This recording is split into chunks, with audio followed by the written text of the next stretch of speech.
বন্ধুরা, আপনারা পটলের অনেক রকমের রেসিপি খেয়েছেন, তবে আজকে আমি সম্পূর্ণ নিরামিষ একদম আলাদা রকমের পটলের একটা রেসিপি নিয়ে চলে এসেছি।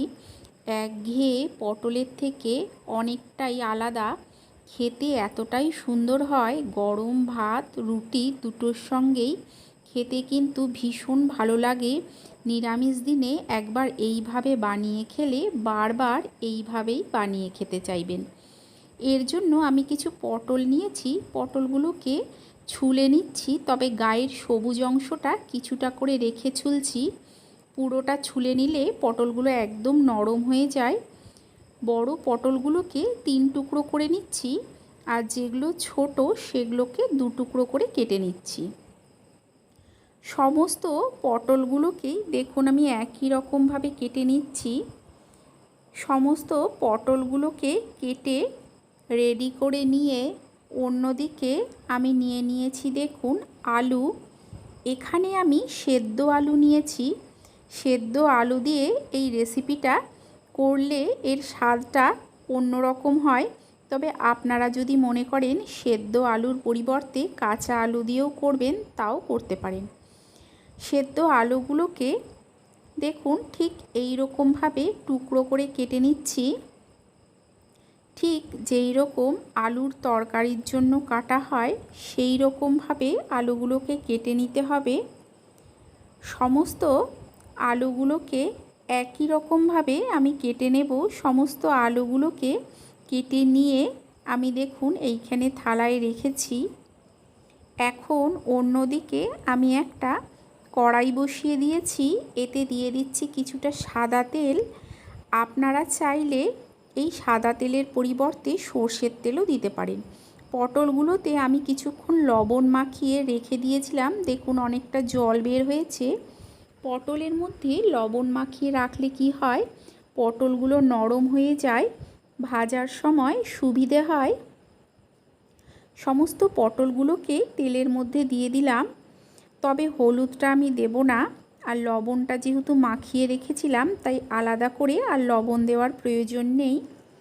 গ্যাসের ফ্লেমটাকে লো টু মিডিয়ামে রেখে পটলগুলোকে ভালো করে লাল করে ভেজে নিতে হবে। হলুদ দিলে তেলটা একদম কালো হয়ে যায়, হলুদ ছাড়াই এগুলোকে আমি ভালো করে লাল করে ভেজে নেব।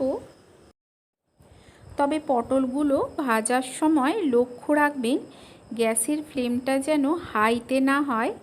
হাইতে করে পটলগুলো ভাজলে কি হয়, পটলগুলো ওপর থেকে পুড়ে যায় অথবা লাল হয়ে যায় আর ভেতর থেকে কাঁচা থেকে যায়।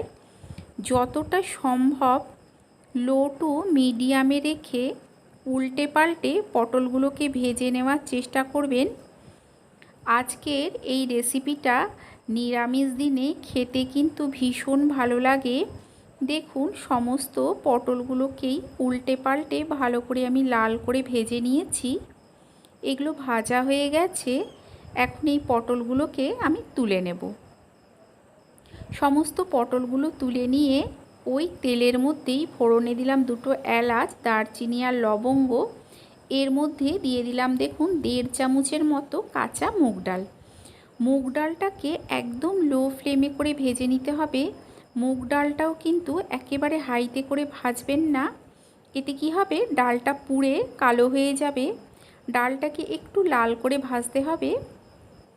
দেখুন মুগ ডালটাকে আমি লাল করে ভেজে নিয়েছি, এর থেকে একটা সুন্দর গন্ধ বেরোচ্ছে।